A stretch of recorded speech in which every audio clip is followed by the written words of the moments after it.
மேடையில் அமர்ந்து கொண்டு பாரதிய ஜனதா கட்சிக்கு பாடம் எடுக்கிறார், எப்படி இருக்க வேண்டும் என்று. பாரதிய ஜனதா கட்சி ஒரு நாளும் கூட தமிழக மக்களுடைய இதயத்தில் இடம்பெற்றுக் கொண்டிருக்கின்றோம். இந்த நிகழ்வும் ஒரு சாட்சி தான். அதனால் அந்த கரூர் மாவட்டத்தில் நடந்த முப்பெரும் விழாவே திமுக அரசுல சாராய காசல் நடத்தப்பட்ட விழா. சாராய மந்திரியாக 3 ஆண்டுகள் பணி செய்து அவர் சம்பாதித்த பணத்தில் தான் இன்னைக்கு கரூரில் இத்தனை ஆண்டு காலமாக இருக்கக்கூடிய திராவிட முன்னேற்ற கழகத்தினுடைய விழாவே நடக்குதுன்னா இதைவிட ஐயோ பாவம் என்று சொல்வதற்கு வேற என்ன சான்று வேண்டும்? ஆனால் முதலமைச்சர் அவர் கண்ணாடியில பார்க்கணும்.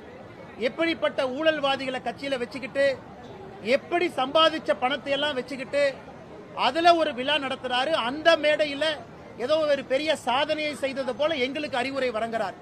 அதனால் முதலமைச்சர் அவர்களுக்கு எங்களுடைய தாழ்மையான வேண்டுகோள், ஐயா கண்ணாடியை பாருங்க, முகத்தை பாருங்க, எப்படிப்பட்ட ஊழல்வாதிகளை வச்சிருக்கீங்கன்னு பாருங்க.